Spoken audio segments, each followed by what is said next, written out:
你有没有这样的烦恼？你跟你的好朋友一起出去玩，玩了几天回来之后呢，发现他该多白还多白，但你却黑了好多。于是你就上网查攻略，买了一堆美白精华，回来用都用完了，还是没有白。或者呢，有这样的情况，你最近呢工作很忙，加班熬夜特别多，你这个脸啊非常的暗沉发黄，于是你就又上网查攻略，买了火爆单品，回来以后用完不但没有白，还爆皮了，过敏了。还有一种情况呢，就是你今天出去晒了个太阳回来，然后这个皮肤红的就跟红皮虾一样，你想着这放几天不就好了吗？结果过了几天之后，这脸上红一块黑一块，显得特别脏。这种时候我们又该怎么办呢？还有一种情况，就像我似的，你看我的皮肤不算很黑吧，但是我总是买不到合适我的粉底液。我买自然色呢，这粉底液比我黑；我买冷瓷白呢，这粉底液又比我白太多了。所以我这个肤色它到底是白还是黑呢？我应该用什么样的产品呢？那刚才说的这些问题，之所以我们找不到答案，之所以它没有解决，就是因为我们从来没有去想过我们究竟是怎么变黑的。只有分析出来我们自己是怎么变黑的，我们才能找到方法把它白回去。那今天我要给大家说的就是帮你分析你是什么类型的变黑体质。提前说好，这一期呢有一点长，还有点干。我呢会分成基础原理、美白类型以及怎么选产品等等几个方面去给大家来讲解。我们今天的主题就是16型美白法。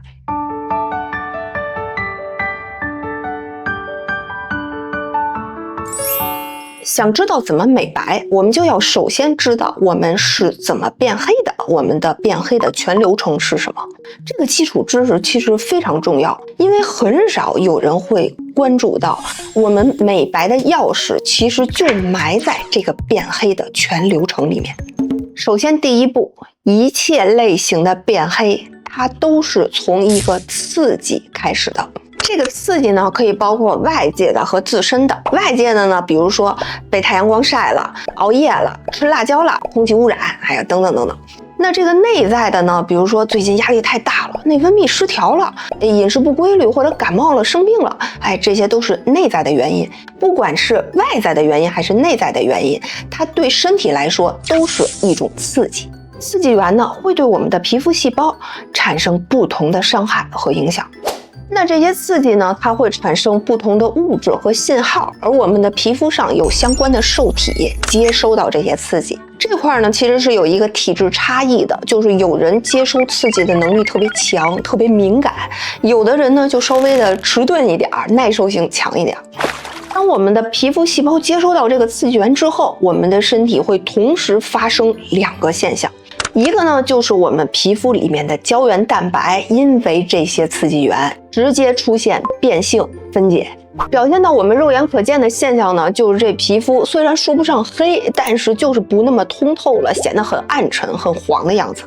那另外一个现象呢，就是我们皮肤的细胞受到刺激之后，会向黑色素细胞发出信号，要求生成黑色素，因为身体认为黑色素可以保护我们的皮肤细胞免受这些刺激的伤害。那这里面其实有一个特别有意思的现象，就是我们的表皮细胞受到刺激之后，它要生产黑色素，对吧？正常来说，你发一次信号不就完了吗？它不是，它一直发，直到它看到足够多的黑色素之后，才会停止这件事儿。这就好比说什么呢？我们去一个饭馆点菜吃饭，只要这服务员没把这菜上到桌子上来，你就一直点，一直点，一直点。那这样的结果就是什么呢？等菜上来了，发现点多了。这就像我们皮肤一样，等你发觉自己黑了的时候，你的黑色素已经太多了。稍微总结一下，这两步是同时发生的，但也具有相互促进的关系。胶原蛋白那边分解变性之后呢，其实它对细胞的这个环境是一种污染。表皮细胞感受到这个污染之后，会促进它分泌更多的信号来促进黑色素的生成，最后产生的结果就是我们生成了更多的黑色素。好，我们继续往下说，下面呢就是黑色素的生成过程了。黑色素生成开始的这个原材料呢叫做酪氨酸，然后我们把酪氨酸上面引入一个羟基形成多巴，再把多巴的两个分羟基氧化成多巴醌。那到多巴胺再往后呢，会同时生成2种类型的黑色素，一种呢叫做真黑素，一种叫做褐黑素。这个真黑素呢是主导深肤色的，比如说像黑人这样的人种，它就是以真黑素为主的这个肤色，而褐黑素是主导浅肤色的。那像白人、高加索人，它就是以褐黑素为主。那我们亚洲人呢，就是一个折中，就是既有真黑素又有褐黑素，然后有不同比例的这样的分布。刚才说的这个过程虽然听起来复杂，其实它就像我们要做一个礼品杯，一开始是一个杯子，然后第一步我们给它贴上标签，第二步绑上一个丝带，然后把它包装成不同颜色的花盒，卖给不同的人。这里头要特别说明一点，我为什么要把黑色素生成的过程说得这么细，这是因为它会更利于你去理解我们的那些美白成分，它都在这里面发挥了什么样的作用。比如说 VC 干了什么呢？ VC 就把它这个杯子上的丝带给摘了扔了，那摘了扔了没丝带了，它是不是还得继续绑啊？所以这个就继续绑了一个丝带，然后它再给扔了，然后再绑再扔，再绑再扔，所以就老在这一步进行不到下一步，黑色素生产不出来，生产效率变低，黑色素就变少了，你就白了。好，现在黑色素生产完毕了，但是作为一个工厂来说，黑色素细胞它是没有库房的，它不存储这些黑色素，它一旦生产完毕，它就会通过包吐的形式把它给吐出去。这一步也就是黑色素的释放，谁给它发的信号，它就往谁的方向吐，也就是往表皮细胞的方向去吐。但是光吐到细胞的这个环境里是没有用的，还必须得表皮细胞有一个接收源，把它给捞进来，捞到自己这块，这一步就叫做表皮细胞的接收。那一吐一收，这2步也是非常关键的一步。到这一步，就相当于我们打包好的杯子送到了这个下订单的人手里。那我们的表皮细胞不断的接收到黑色素之后，就进入到了下一步，就是黑色素的沉积和聚集阶段。那到这个阶段的时候，其实有2种表现形式，一种呢叫做均匀的聚集，表现出来呢就是我们均匀的肤色变黑了；还有一种呢叫做不均匀的聚集，就是说我们长斑或者留下痘印了。那具体你会是哪一种方式的聚集方式，这其实是你的基因决定的，它不是成分也不是刺激源决定的。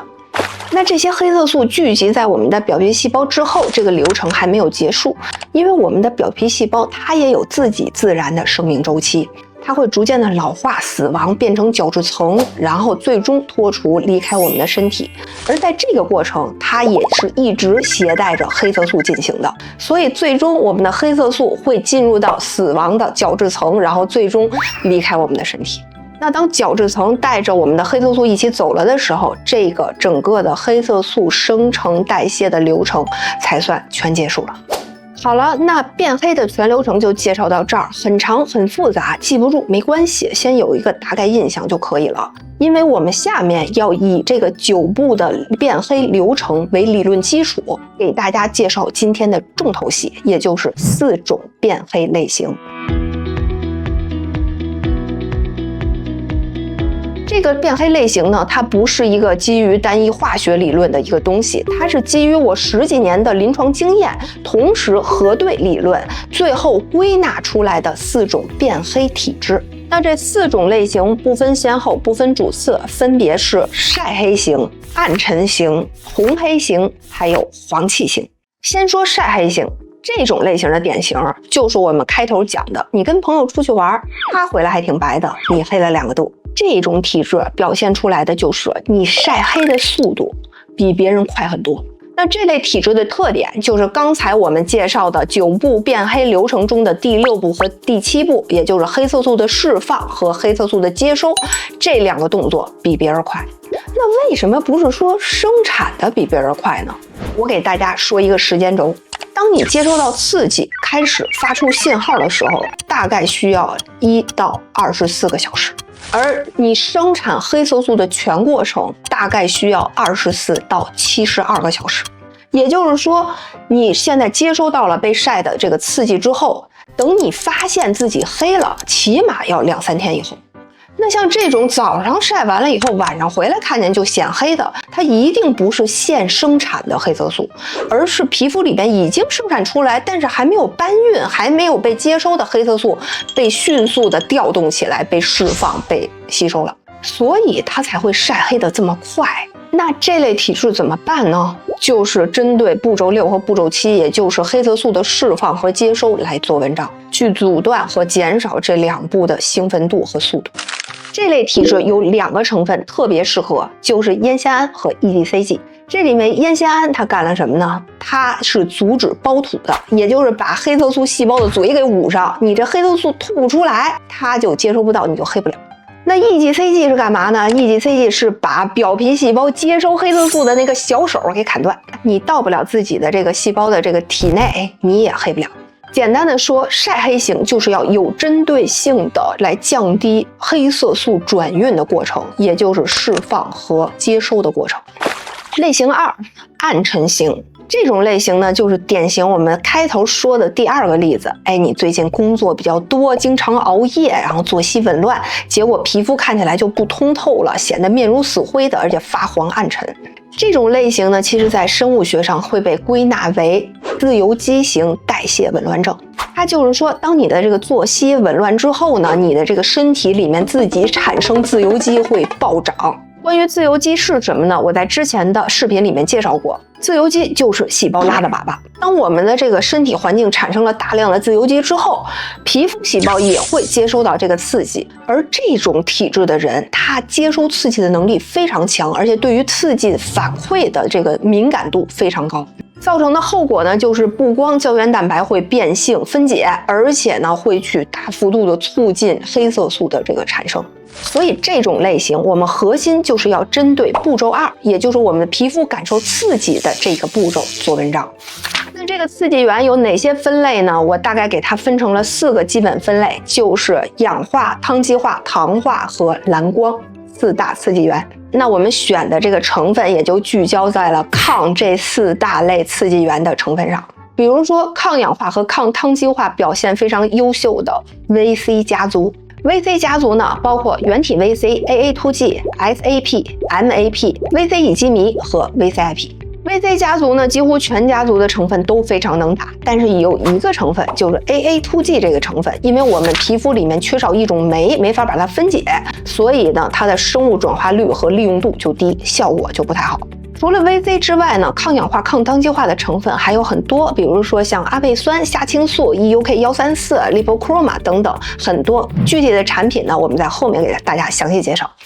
还有一个类型就是抗糖化、抗蓝光这个类型的成分，核心呢有2个成员，就是基肽和脱羧基肽。这2个成分呢，不光有逆转糖化中产物的数据，然后也有全光谱抗可见光的数据。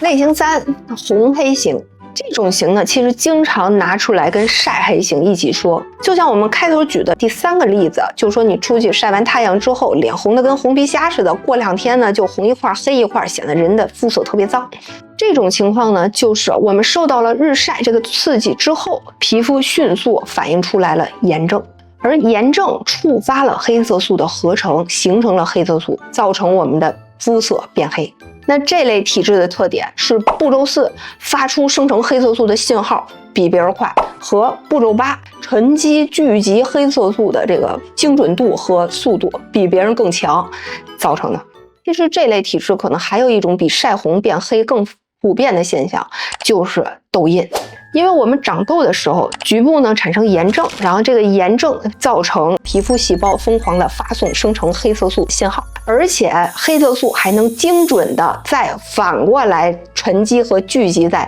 产生炎症的部位，形成痘印。这类体质有自己的真命天子成分，就是传明酸。传明酸呢又叫凝血酸，顾名思义，它一开始是用来止血的。它是怎么被发现的呢？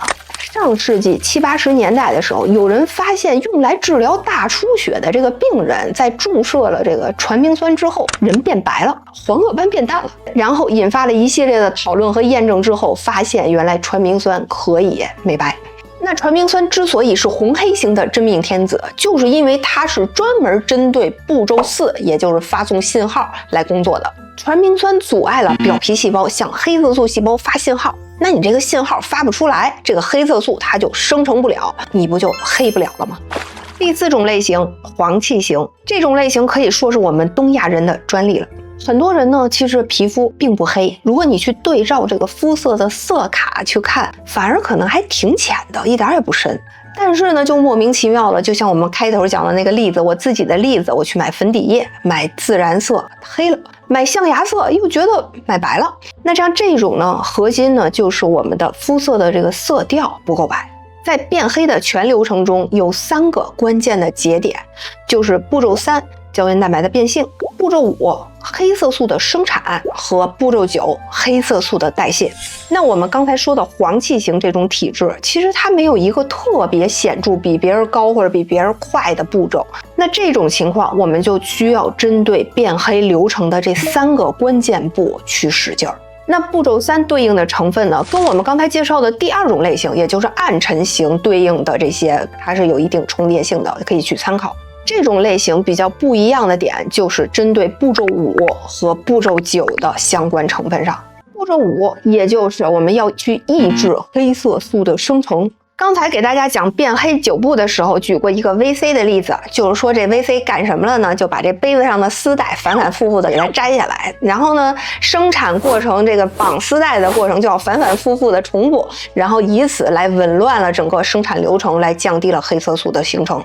那除了像 VC 这样的成分以外，其实还有很多同等类型的这种抑制生成的成分。比如说377，比如说熊果苷，它长得像什么呢？它长得